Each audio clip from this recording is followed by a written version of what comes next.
Muy buenos días, tengan todas y todos. Vamos a iniciar con el reporte de COVID al día de hoy, 2 de diciembre del año 2021, y vamos a hablar un poco del panorama internacional, del avance de los módulos que están instalados en los aeropuertos, el panorama nacional y estatal, la incidencia de casos, la ocupación hospitalaria, las defunciones por COVID, los puntos que tenemos de vacunación, los avances y el nuevo semáforo epidemiológico que ya les había estado comentando.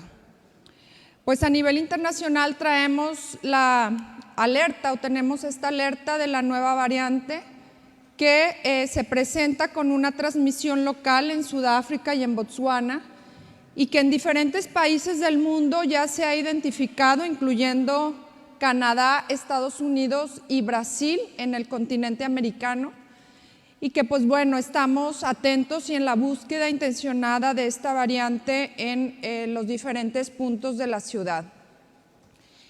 Hemos identificado cómo el número de casos se ha incrementado en los diferentes países del mundo. El Reino Unido ya reporta 22 casos, Botswana 19, Holanda 16, Alemania 9, Hong Kong 4, Israel 4, y así vemos cómo el número de casos poco a poco se incrementa. Sin embargo, no se han identificado todavía riesgos adicionales o una mortalidad asociada. Son pocos días, hay que esperar todavía los efectos que pueda tener la vacunación en estos pacientes, así como los efectos propios del virus en el sistema inmune de las personas y las complicaciones que pueda estarse presentando en los pacientes. Por lo pronto, nosotros hemos convocado esta semana 2 veces al Comité de Seguridad. La primera, pues para explicar un poquito lo que estábamos identificando, los módulos de detección en el aeropuerto y el nuevo semáforo epidemiológico. Y bueno, en relación a estos módulos de detección, decirles que el lunes estuvieron analizando toda la situación en cuanto a la capacidad de pruebas y el número de viajeros internacionales que recibimos de forma diaria. Estos módulos ya se instalaron desde el lunes en la noche, empezaron a funcionar el martes, de tal manera que cuando el pasajero internacional pasa por migración, después están estos módulos donde se pasa al interior del módulo, no sé si tenía uno antes, ¿no? Donde están estos módulos, detrás de esa puerta es donde se realizan las tomas de muestra a las personas o a los viajeros internacionales. No necesariamente deberán de tener síntomas, y es ahí donde están ubicados. Les decía, en esa puerta de atrás es donde se realizan las muestras.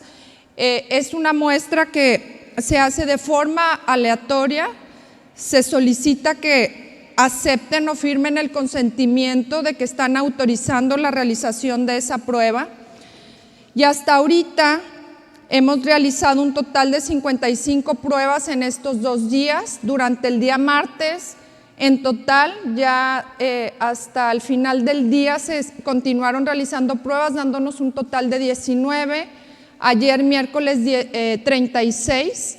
Hasta ahorita tenemos 29 resultados, todos negativos. Durante el día vamos a estar recibiendo el reporte del resto de las pruebas que se realizaron, particularmente el día de ayer, las 19 del día martes, todas negativas. Del miércoles ya tenemos 10 resultados, nos faltan 26 que vamos a estar identificando durante el transcurso del día. Obviamente que adicional a esto, hemos hablado con los directivos de los hospitales para que nos reporten cualquier paciente que tengan hospitalizado con antecedente de viaje internacional o a los lugares donde ya se han identificado estas variantes. Y pues comentando un poco de lo que sucede en México y en Nuevo León, se observó un pequeño pico, muy pequeñito, ¿verdad?, que se identifica en estos últimos días a nivel nacional.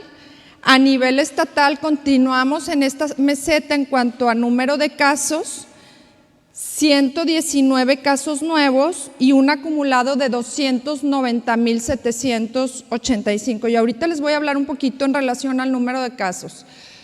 Sin embargo, a nivel del estado, pues nos mantenemos con por debajo de la tasa nacional. En México la tasa es de 16.46 casos por cada 100,000 habitantes. En promedio nosotros estamos en 13 casos por cada 100,000 habitantes, lo cual pues nos ubica todavía con un semáforo nacional en color verde. La incidencia diaria que hemos presentado de forma cotidiana, pues nos ha mantenido en esta meseta que pues durante los últimos días se ha observado esta ligera disminución. Hemos solicitado y hecho un llamado a todas las instituciones que realizan pruebas de COVID, ya sea de antígeno o de PCR, y estamos recibiendo ya la información. Posiblemente para la próxima semana les estemos presentando ya la división de estos casos, cuáles son de antígeno, cuáles son de PCR, y posiblemente se incrementen porque poco a poco hemos recibido una respuesta muy adecuada por parte de todas las instituciones, y ahorita pues son de los hospitales públicos, privados y de los laboratorios más importantes, pero estamos haciendo ese llamado continuo a todas las empresas o laboratorios pequeños también, farmacias que realizan estas pruebas, que nos reporten cuántas pruebas realizan y qué resultados están obteniendo. En relación a los grupos de edad, tenemos todavía el grupo de 25 a 44 años como nuestro grupo de más incidencia de casos nuevos. Afortunadamente seguimos sin casos de mujeres embarazadas o hospitalizadas. Seguimos también insistiendo en la vacunación a este grupo de pacientes. Recuerden que tenemos el módulo permanente en la UNEM pediátrica de lunes a viernes, y las hospitalizaciones, que este factor no va a cambiar porque ahí sí tenemos el reporte de todas las instituciones públicas y privadas, y este indicador ha oscilado en los 300, teniendo nuestro pico máximo el día 19 de noviembre en 325, al día de ayer cerramos en 303, pero si ustedes observan, pues el punto más bajo fue el de 292 el día 26 de noviembre. La ocupación hospitalaria se mantiene en el 13%, 11% de ocupación en las camas de terapia intensiva y un 14% de ocupación en las camas de hospitalización donde se encuentran los pacientes no graves. Sin embargo, bueno, pues los pacientes conectados a un ventilador, platicábamos por ahí del mes de octubre, decíamos vamos bien, pero teníamos más de 100 pacientes intubados. Ahorita tenemos 54 pacientes intubados, pareciera que también esta tendencia va hacia la baja, y entonces pues esto nos permite entender que en este momento la situación del estado pudiese estar tranquila. Sin embargo, pues tenemos esta alerta constante y permanente de que está ahí la nueva variante y que no sabemos todavía cómo las vacunas nos van a proteger contra esta nueva cepa. En México, pues las defunciones también han mantenido esa meseta, al igual que Nuevo León, con 10 defunciones reportadas el día de ayer, 7 defunciones reportadas el día martes, manteniendo el grupo de 60 años y más el riesgo importante, con 15 defunciones en estos 2 días, 2 defunciones en el grupo de 45 a 59 años y 0 defunciones en niños y adolescentes. Tenemos nuestros puntos de vacunación que ya les había comentado que van a estar de forma permanente los días desde ayer primero hasta el día 12 de diciembre, en Monterrey, en el Hospital Universitario, en la Torre AEMA, en el Hospital de Alta Especialidad y Medicina Avanzada. Hay que hacer la cita vía telefónica al 8110 51 56 81, y pues también tenemos un módulo en el Centro de Salud Terminal en la avenida Félix U. Gómez, en la misma colonia Terminal. Ahí en todos estos módulos pueden acudir independientemente del municipio que se resida o de residencia, independientemente de si es primera o segunda dosis e independientemente de la edad, siempre y cuando sean mayores de 18 años. Entonces tenemos el Centro de Salud Terminal, la Unidad de Medicina Familiar número 5 del IMSS, el Morones Prieto, con las mismas características, y en San Nicolás, en la Clínica Nova. Cabe señalar que la Clínica Nova y el Centro de Salud Terminal están abiertos de lunes a domingo. El IMSS y el Hospital Universitario están abiertos de lunes a viernes. Entonces, sábado y domingo pueden acudir a la Clínica Nova o al Centro de Salud Terminal. En relación a la vacunación transfronteriza, que creo que también es muy importante, recordarles que seguimos con estas brigadas de traslado de menores hacia la frontera, incrementando el grupo de menores vacunados. Ya llevamos 30.350 dosis aplicadas a niños y 55.550 dosis aplicadas en adultos. Tenemos ya una cobertura de primeras dosis del 90% de nuestra población mayor de 18 años y un 76% de cobertura de segundas dosis. Obviamente este es el número que tenemos que incrementar, este 76 lo tenemos que subir a ese 90, y pues tenemos que insistir y reforzar nuestras campañas, que creo que es de las estrategias más importantes que debemos de continuar. Los niños con alguna otra enfermedad o con comorbilidades han acudido a vacunarse 3.230 pacientes a primeras dosis y 223 pacientes a segundas dosis. Les quiero insistir a este grupo que tienen que llamar para programar su cita a segundas dosis para ir avanzando en esta cobertura, porque ya les corresponde, simplemente es que llamen a la UNEM Pediátrica y que acudan a aplicarse su refuerzo. En niños amparados, la misma situación, tenemos 748 dosis aplicadas, 312 dosis de segundas dosis que se han aplicado, o sea, estamos más o menos a la mitad de segundas dosis. Insistimos en que hagan su llamada para programar sus dosis de refuerzo. Recuerden que además del COVID está circulando el virus de la influenza. Entonces, las personas que enferman de síntomas respiratorios pueden ser por muchas causas. Las dos más importantes en este momento son influenza y COVID. Los grupos de mayor riesgo son niñas y niños de entre 6 meses y 5 años, las mujeres embarazadas, los trabajadores de la salud, los adultos mayores de 60 años y las personas de cualquier edad que presenten una enfermedad crónico o crónico-degenerativa.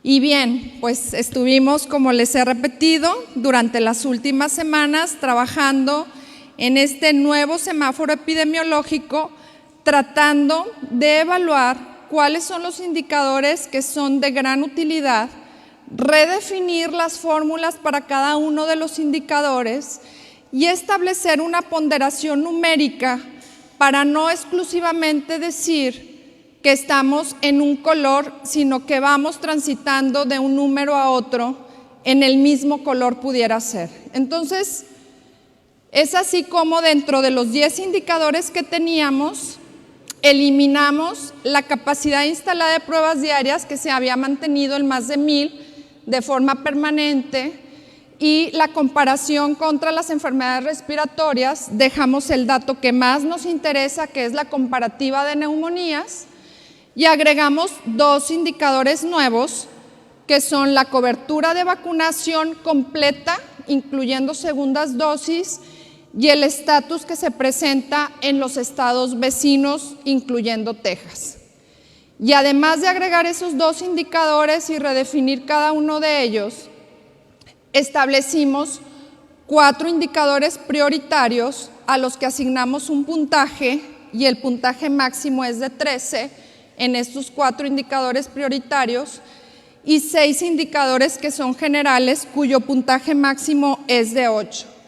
De tal forma que al momento de hacer la sumatoria, si tenemos menos de 25 puntos, nos ubicamos en un riesgo bajo. Si tenemos entre 26 y 50 puntos, nos ubicamos en riesgo moderado con semáforo amarillo.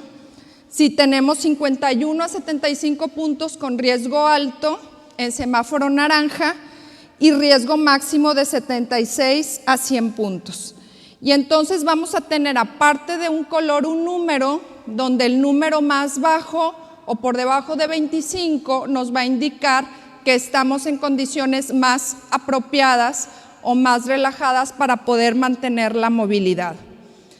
Y es así como nuestro indicador número 1, que es el porcentaje de ocupación hospitalaria para pacientes COVID, lo hemos definido para pacientes exclusivamente que están en condiciones no graves, es decir, que no están ocupando una cama de terapia intensiva, y en esta semana nuestro semáforo nos indica que tenemos un 13% de ocupación hospitalaria, manteniéndonos en riesgo bajo.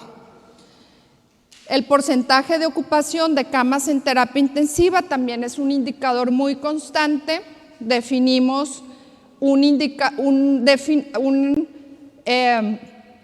número específico de camas de forma permanente que representa, tanto para el anterior como para este, el 80% de nuestra capacidad como estado. Entonces, bajo ese escenario, estamos con el 13% de ocupación, manteniéndonos en riesgo bajo, con semáforo en color verde en este indicador. El número 3 se refiere al promedio de casos nuevos, y este indicador seguramente va a cambiar la próxima semana, ya que tengamos toda la semana la integración de las diferentes unidades, grandes y pequeñas farmacias, con todos estos casos reportándose a nivel estatal. Necesitamos que todo el mundo lo reporte para que este indicador sea totalmente objetivo y podamos entender cuántos casos en promedio, y no solamente los que llegan con nosotros a los servicios de salud o los que llegan a los hospitales grandes, sino también de todos los laboratorios y las farmacias. Siguiendo con el estándar previo que veníamos utilizando, esta semana se identificaron en promedio 136 casos nuevos, lo que nos ubica con un riesgo intermedio y con un semáforo en color amarillo en este punto. El indicador número 4, que también lo hemos considerado como uno de nuestros indicadores prioritarios, se mantiene por debajo de 1 en 0.94, y entonces este indicador nos ubica en un riesgo bajo. El indicador número 5, que es la comparación del incremento de las neumonías respecto a lo que sucedía el año anterior, es la comparación de los casos. Lo hemos definido para esta semana y lo hemos evaluado comparativamente contra el 2020, y no hay un incremento de las neumonías reportadas, por lo tanto nos colocamos en un riesgo bajo. El promedio de pruebas diarias realizadas, ahora sí, tenemos 2.773 pruebas diarias, porque empezamos a recibir los reportes de las diferentes unidades, y tanto este indicador como que uno es positivo y el otro pudiera ser negativo, porque vamos a identificar más, pero es lo que queremos, identificar a más pacientes. Estos nos van a seguir saliendo, estos dos van a estar saliendo más altos. Sin embargo, bueno, este indicador se presenta con riesgo bajo y en color verde. El porcentaje de positividad, al tener un mayor alcance y el número de pruebas totales en relación a los casos positivos, pues tenemos un 5% de positividad, lo que nos ubica en riesgo bajo. Y el promedio de defunciones por COVID, pues este es uno de nuestros indicadores prioritarios que es inamovible, es el número de defunciones que se presentan a causa de COVID, en promedio indicador de un dígito en 9, que nos mantiene con riesgo intermedio. Asimismo, agregamos el indicador de la cobertura de vacunación por COVID y lo hemos definido como riesgo bajo cuando tengamos más del 90%, como lo he dicho, de cobertura, riesgo intermedio entre 80 y 89% de cobertura segundas dosis, 70-79% como riesgo alto y como riesgo máximo menos de 70%. En este momento nos ubicamos entre 70 y 79, por lo que este indicador está en color naranja o se encuentra en este color y esperemos pronto poder subir al menos a riesgo intermedio de 80 a 89. Los estados vecinos, este indicador lo definimos como el número de casos por cada 100,000 habitantes, que es lo que estamos evaluando en México y lo que también reporta Texas. Entonces aquí identificamos que Coahuila tiene este indicador en color amarillo y los estados de Tamaulipas, San Luis y Texas están en color verde. Y hemos definido que si tenemos más de 2 estados en naranja o bien un estado en rojo, nuestro indicador se va a rojo. Si tenemos más de 3 estados en amarillo o al menos un estado en naranja, nuestro indicador se va a naranja. Si tenemos menos de 3 estados en amarillo, nuestro indicador se va a amarillo, y si todos están en verde, pues se queda en verde. Como tenemos un estado en amarillo, nuestro indicador permanece en amarillo. Y entonces, esta es la semana actual, hicimos o trasladamos la información a la semana previa para hacer una comparativa de cómo estamos en colores y en puntaje, ¿sí? Entonces, con estos mismos parámetros, la semana pasada hubiésemos identificado un 12% de ocupación, esta semana un 13%, nos sigue dando un punto en ambas. La ocupación de camas en terapia intensiva bajó de 14 a 13, nos sigue dando un punto. El promedio de casos nuevos bajó de 151 a 136, sin embargo nos sigue colocando en color amarillo, nos da un puntaje de 3. La tasa de transmisión de 0.95 bajó a 0.94, nos sigue dando un 1. La comparativa de neumonía se mantiene con puntaje de 1. El promedio diario de pruebas es uno de los que comentamos que iba a cambiar al estar incluyendo el resto de las pruebas realizadas en el estado, así como el porcentaje de pruebas positivas, que seguramente este indicador vamos a empezar a verlo que incrementa un poco el número de casos nuevos por este reporte, ¿sí? Entonces tenemos en este momento un 5% de positividad, a diferencia del 25% que teníamos la semana pasada, 9 defunciones en promedio diarias, lo que nos da un puntaje de 5, y 76% de cobertura de vacunación en relación al 75%, que nos sigue dando un puntaje de 6. Y de los estados vecinos, la semana pasada teníamos igual el estado de Coahuila en amarillo, Tamaulipas, Texas y San Luis en verde, lo que nos da un puntaje de 3. Entonces, de 30 puntos que teníamos la semana pasada, disminuimos a 23. Esta semana, con el nuevo semáforo, también nos ubica en color verde, teniendo 6 indicadores en verde, 3 en amarillo y 1 en naranja, que es nuestra cobertura de vacunación para segundas dosis. Y de esta manera estaremos evaluando las próximas semanas. Hicimos un ejercicio también con el semáforo que teníamos anterior, nos sigue dando verde, pero vemos como ya en este semáforo, si lo trasladamos a la semana pasada, al ser un poquito más estrictos nos daba en amarillo. Claro que tenemos que definir perfectamente las fuentes de información y las fórmulas matemáticas que utilizamos para cada uno de estos indicadores. Por lo tanto, continuamos en semáforo verde.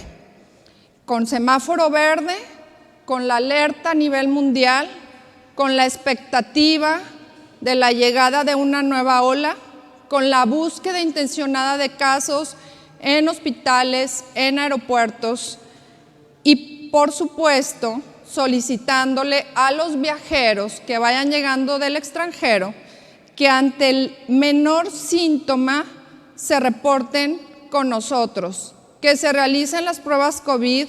Tenemos para esos viajeros que realizar la prueba PCR. Tenemos los drive-thru disponibles en los diferentes puntos de la ciudad y estamos implementando mayores estrategias de promoción, particularmente ahora que llega la temporada de las fiestas decembrinas. Continuamos con los mismos aforos. Los planteles educativos deberán mantener el uso obligatorio y continuo del cubrebocas, la medición de la temperatura, el gel antibacterial y el distanciamiento de 1.5 metros. Los aforos del 90% prácticamente para todos los giros, incluyendo mujeres embarazadas, con los mismos protocolos sanitarios, y los eventos masivos los estaremos sometiendo al Comité de Seguridad en Salud para también recomendar los protocolos aplicables a cada uno de ellos.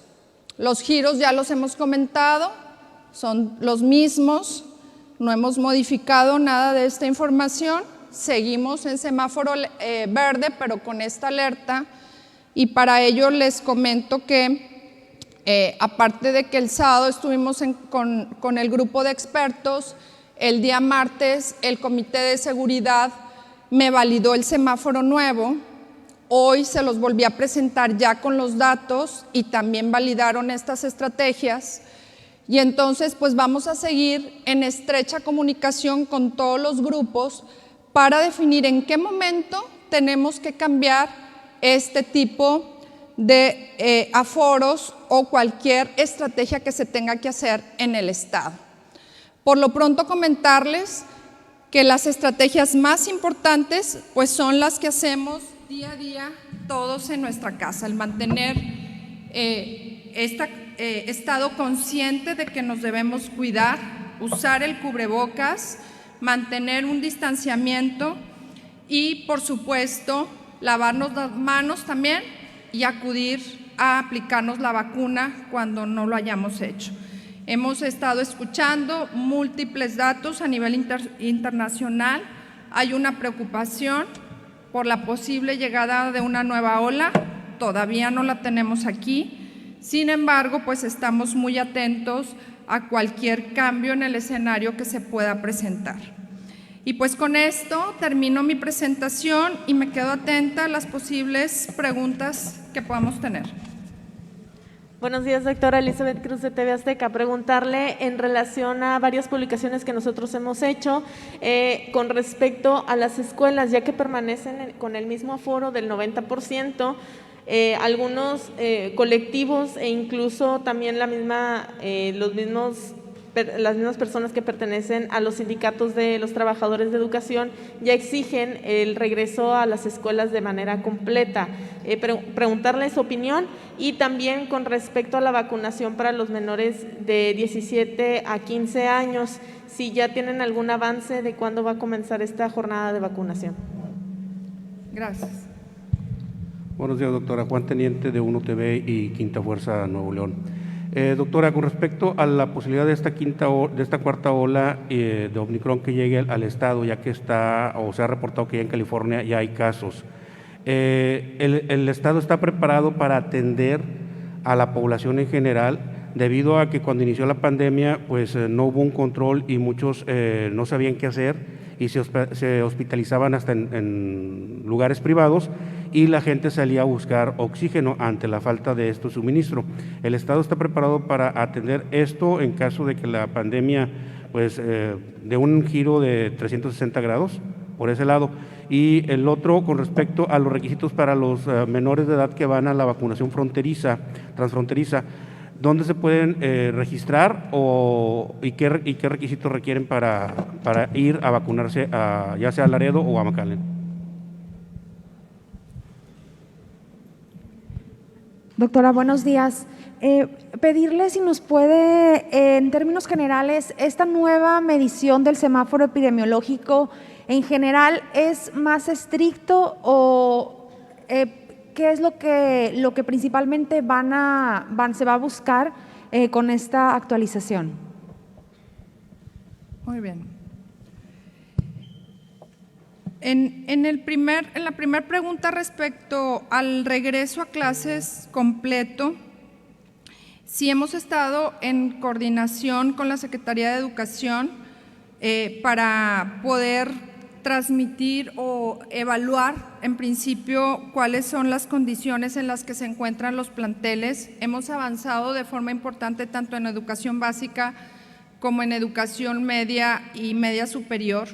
De hecho, hoy tengo reunión con los rectores, precisamente porque ellos han insistido en que disminuyamos el espacio entre estudiante y estudiante. Entonces, traemos ya la programación para iniciar la próxima semana y el domingo les estaré actualizando de los módulos, porque apenas lo estamos trabajando, de los módulos que tendremos disponibles y cómo estaremos pues asignando a los menores para que no se hagan estas aglomeraciones en los puntos de vacunación de entre 15 y 17 años, pero la próxima semana estaremos aplicando esta vacuna, ya está por llegarnos, entonces ya podemos disponer de ella para empezar a programar. Esperemos que pueda ser el día lunes a más tardar el martes, les estaré confirmando en la próxima rueda del domingo. Una vez que tengamos estos adolescentes vacunados, pues sí podríamos estar en posibilidades de disminuir los espacios. ¿Cuál es la preocupación? La preocupación es la temporada invernal, el cerrar ventanas y puertas y que la ventilación no se mantenga y estén dispersos en el aire estas micropartículas que pueden transmitir el virus. Entonces, creo que hay que analizar muy bien y evaluar cuáles son las condiciones más seguras, puesto que los niños, jóvenes, adolescentes se mantienen en un mismo espacio por varias horas y eso es lo que puede estar, ellos pueden estar respirando el virus que está expulsando algún otro niño a través de su misma respiración, de que estornude o tosa. Todos se pueden registrar para la vacunación transfronteriza y hablando de este mismo tema de vacunación en esta plataforma.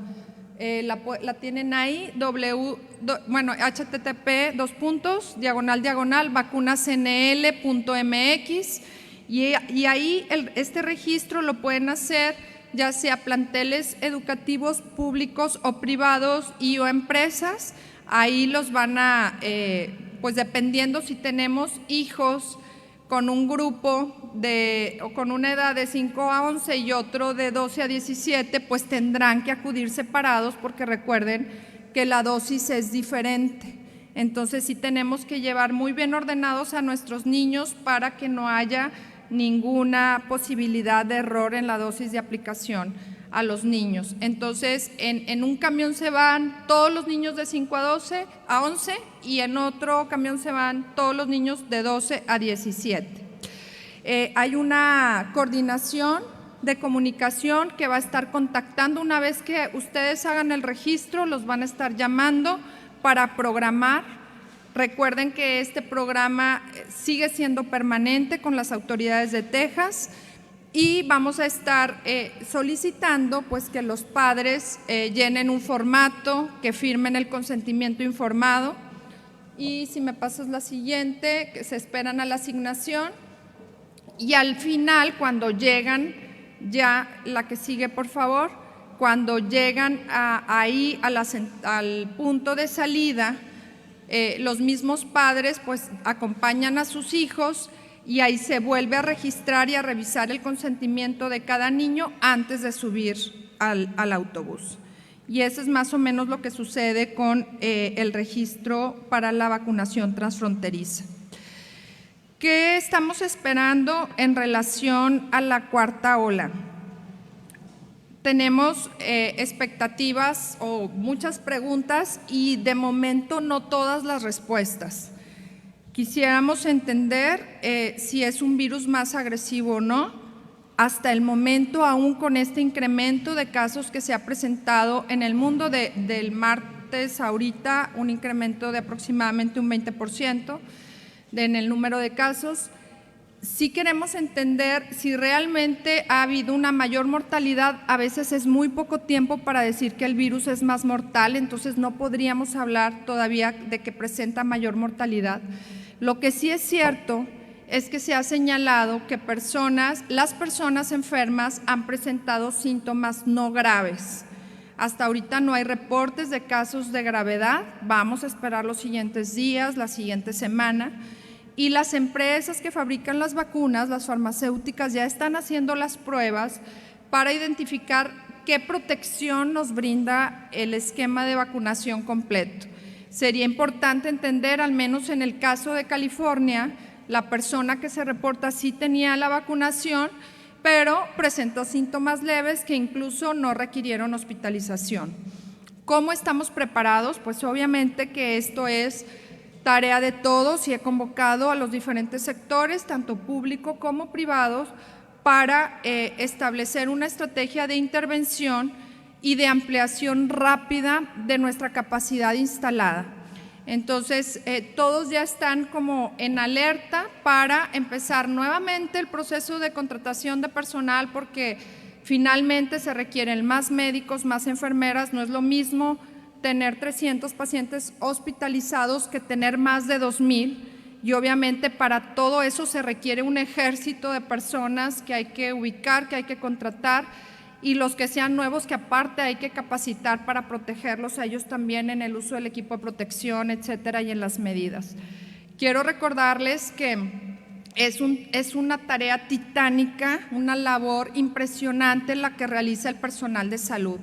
Una de las estrategias que a mí más me impactó desde el principio es el tener que voltear a los pacientes boca abajo. Pacientes que pesan 150 kilos, 120 kilos, se requieren de entre 6 y 7 personas porque están sedados, y entonces hay que estarlos volteando para que mejore la capacidad del pulmón para oxigenar.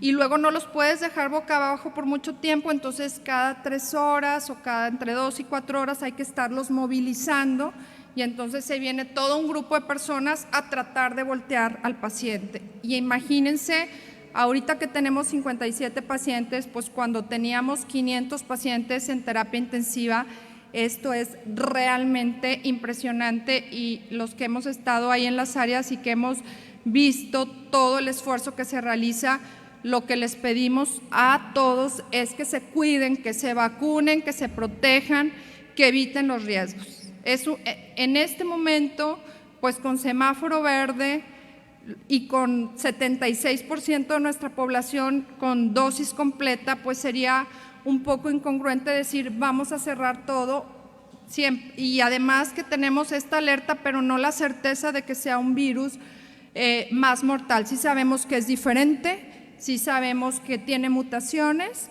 y estamos a la espera de cualquier otra información que nos dé claridad para establecer las medidas.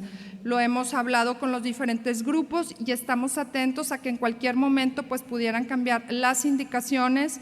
Por lo pronto pues seguimos con el semáforo verde, estamos listos y atentos para ampliar nuestra capacidad instalada. Tuvimos un máximo de más de 2,000 camas para hospitalización y de alrededor poco más de 500 camas de terapia intensiva en el estado, en hospitales públicos y privados, y es así como se pudo atender a todos los pacientes, que no solamente recibimos pacientes de Nuevo León, sino de los estados vecinos. Entonces, Brindar esta atención es una prioridad para nosotros en este momento y estamos estableciendo todas las estrategias para poder ampliar la cobertura de forma muy rápida.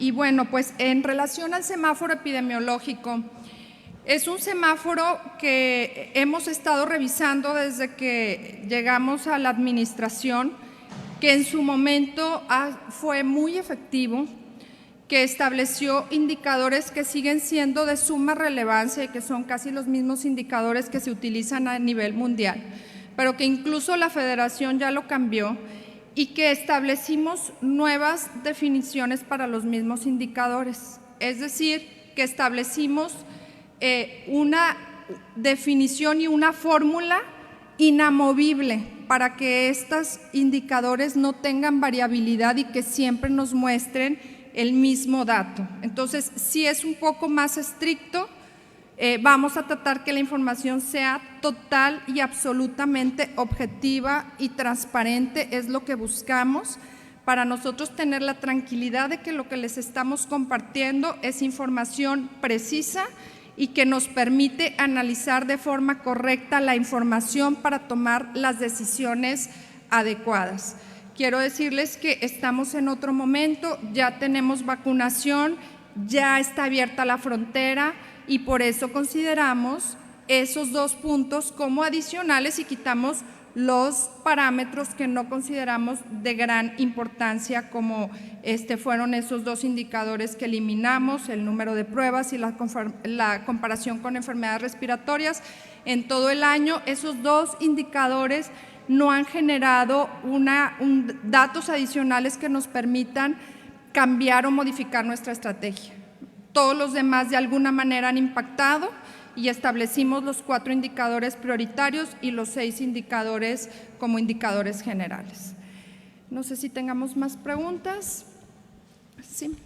Buenos días, doctora. La autoridad nacional, en el caso particular del doctor López-Gatell, ya dijo que es inminente que llegue la nueva variante aquí a México y esto pues parece que es cuestión de tiempo. Preguntarle qué va a pasar cuando se registre el primer caso de esta variante en Nuevo León. ¿Ya hay alguna estrategia? ¿Ya pues hay algunos factores que ustedes van a buscar? Por ejemplo, el cierre de los aforos, ¿alguna estrategia inmediata cuando se registre el primer caso de esta variante? Bien. Alma de la Rosa, de Dominio Medios. ¿Por qué, doctoras, no son obligatorias las pruebas para detectar Omicron en el aeropuerto? Sería una. Y también tenemos la duda de por qué se cambió el proceso para evaluar el aforo en los conciertos, ya que se viene viendo que pareciera que están al 100% en su mayoría y no se están siguiendo los protocolos sanitarios ya establecidos. Y por otra parte, si de acuerdo a las alertas que se han emitido en el sector, en otro tema, en el sector ambiental, se ha visto reflejado algún incremento en las enfermedades respiratorias. Gracias. Muy bien, David Ramírez, si tienen un reporte ya de cómo va el avance de la vacunación de la influenza aquí en el estado y si tienen un reporte con respecto a las edades, por ejemplo, si son niños, si son adultos mayores. Y también preguntarle si pues al ir pasando ya estas eventualidades de nuevas cepas, de nuevas variantes, se podría atender el tema de los trastornos alimenticios que ha provocado la pandemia, sobre todo en los niños. Ayer la UNESCO pues dio a conocer estos datos y parecen un poco alarmantes, y si habría por parte del gobierno del estado alguna estrategia a futuro con respecto a este tema. Bien. Sí es inminente la llegada de esta nueva cepa al territorio nacional. ¿Qué va a pasar? Hay una estrategia de intervención cuando se identifica un caso nuevo. Obviamente que se busca hacer este cerco epidemiológico. La realidad es que aunque esto se hace en todos los países del mundo, pues finalmente para cuando la persona llega a la ciudad a veces ya tuvo contacto con otras personas y ya se transmitió el virus. Algunas pudieron haber sido asintomáticas y no las estamos detectando, y de esta manera continúa esta cadena de transmisión. Entonces, ante la inminente llegada, lo primero que vamos a hacer, aparte de comentarlo con nuestro grupo de expertos, es convocar al Comité de Seguridad en Salud para definir cuáles serían las estrategias de intervención y las modificaciones que se tengan que hacer en los aforos y en el semáforo epidemiológico. Las pruebas que estamos haciendo en los aeropuertos, recuerden que estamos en el aeropuerto en coordinación con las autoridades federales. La Federación no ha establecido que las pruebas deban ser obligatorias.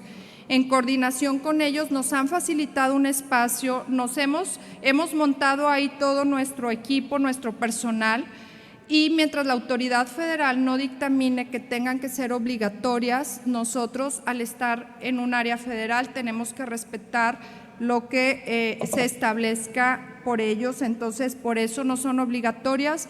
Algunas personas sí la han rechazado, hacemos un llamado porque esto no solamente es por el bien individual, sino es una responsabilidad de todos, y el tener esta responsabilidad de tener un virus que lo podamos transmitir y compartir y generar un riesgo mayor a nuestra familia y a nuestros colaboradores o a nuestros compañeros y amigos, pues sí es algo que debemos reflexionar, y para lo cual hacemos un llamado a que todos participen y acepten en cuanto les solicitemos que se hagan una prueba, que por favor se la realicen. El por qué se cambió el proceso para los conciertos. En los conciertos pues permitimos, igual que siempre, el aforo del 90. El aforo del 90 pues es muy parecido a tener un aforo del 100. Realmente ese 10% nos ha permitido al menos de alguna forma seguir transmitiendo ese mensaje de que aunque estamos en semáforo verde, la pandemia no se ha terminado y no estamos sin COVID. Entonces, seguimos con el COVID presente en nuestra comunidad, tenemos un riesgo más bajo que en otros momentos de transmisión y de enfermedad, pero seguimos teniendo 54 pacientes intubados en nuestros hospitales y el virus sigue circulando con una probabilidad más baja o el menor proporción a lo que sucedió en julio, en agosto y en septiembre. Entonces, tenemos octubre y noviembre a la baja, pero no significa que ya lo hayamos eliminado y que no tengamos riesgo. Por eso estamos haciendo una estrategia de intervención en los diferentes áreas, en los conciertos, en todos los lugares, incluso pues en los establecimientos de ventas, en las tienditas, porque no estamos cuidando el aforo, no estamos cuidando el uso del cubrebocas, la medición de la temperatura. No estamos estableciendo estos filtros y de alguna forma este es un indicador como de que no está pasando nada y ya el COVID no existe. Entonces estaremos reforzando estas medidas en todos los puntos, pero es lo que les digo, aunque tenga 5,000 inspectores, nunca nos va a dar la vida para estar detrás de cada uno de los ciudadanos recordándoles que usen su cubrebocas, que mantengan el distanciamiento, que se cuiden, que se laven las manos, que acudan a vacunarse, y parece muy repetitivo, pero son las estrategias que hoy tenemos de protección. En relación a las enfermedades respiratorias, sí definitivamente el tema ambiental juega un factor importante, pero también pues la época del año, la temporada de otoño-invierno, que empieza a finales de octubre, noviembre, diciembre, enero, pues se presentan y más en Monterrey cambios drásticos en la temperatura. De pronto en un día hay una variación de hasta 15 o 20 grados centígrados. La humedad y la presión atmosférica afecta mucho a ciertas personas que tienen un factor condicionante de alergias, y si a esto le agregas la contaminación, pues sí, obviamente que vamos a esperar un mayor número de síntomas respiratorios, no necesariamente asociados a enfermedad, y esto es algo que yo a veces repito con los pacientes, es que los síntomas de alergia no significa que tengan que tomar un antibiótico o que ya se presente una infección.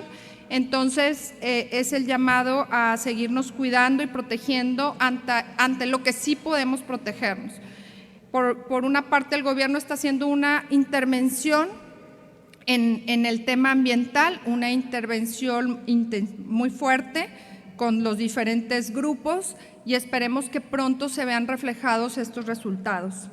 En relación a la vacuna de la influenza, una vez a la semana se los presento, habitualmente hacemos el corte los días jueves, entonces ya se los estaré compartiendo el domingo, pero llevábamos 584,300 dosis de vacunas aplicadas. Todavía no llegamos a nuestra meta, que es poco más de 1 millón de dosis. Estamos todavía recibiendo vacuna y pues invitando a todas las personas a asistir a los módulos. Finalmente, en relación a los trastornos alimenticios, yo creo que la pandemia nos ha dejado diferentes enseñanzas a todos, y una de las más importantes es que somos poco conscientes y generalmente asociamos la comida, y lo asociamos todos, porque yo creo que es uno de nuestros puntos débiles, como a una recompensa. Entonces, como si me siento mal, me recompenso disfrutando algo que me gusta mucho. Y ese algo que me gusta mucho, pues generalmente tiene alto contenido de carbohidratos, de azúcares, de grasa, etcétera, y no son alimentos del todo adecuados. Los trastornos alimentarios, así como los trastornos de salud mental, pues se han intensificado durante la pandemia. Las adicciones, traemos ahí también, estamos armando una estrategia importante de intervención en el tema de adicciones. Sin embargo, pues sí sabemos que esa va a ser una de nuestras crisis post-COVID y que tendremos que estarla atendiendo. Uno de nuestros proyectos prioritarios es tratar el sobrepeso, la obesidad y los trastornos de la alimentación. Y pues bueno, poco a poco estaremos haciendo estas intervenciones en todas nuestras unidades de primer nivel. Aquí nuestro recordatorio a toda la población: acudir a sus citas de control. Con el COVID dejamos de asistir a nuestros centros de salud, a nuestros hospitales, porque tenemos mucho miedo de enfermarnos por COVID, pero también nos debe de preocupar el no cuidarnos de las demás enfermedades que podemos estar presentando. Entonces, el revisarnos la presión arterial, la glucosa, el saber cómo está nuestro índice de masa corporal, el tener toda la información de las medidas que debo de implementar en mi casa, incluso en los niños para prevención de accidentes, el control de niño sano. Vamos a estar trabajando mucho en el cuidado del adolescente, todo eso también es importante. Entonces, no solamente es COVID, también el cuidado de la persona debe de ser integral, y los invitamos a todos a que acudan a sus centros de salud. Con esto terminamos el día de hoy. Les agradezco mucho, que tengan un muy buen día. De esta manera concluimos el Nuevo León Informa de este jueves, donde, como ya lo escuchábamos, la titular de salud en la entidad, Alma Rosa Marroquín, informaba que por una semana más se mantiene el semáforo epidemiológico en verde, ya con nuevos indicadores. Esto señala que los aforos continúan como se encontraban operando desde ya hace algunas semanas, es decir, las escuelas sin restricciones en cuanto a cantidad de alumnos de manera presencial y los establecimientos al 90%. Muchas gracias por habernos acompañado. Que tenga un excelente jueves.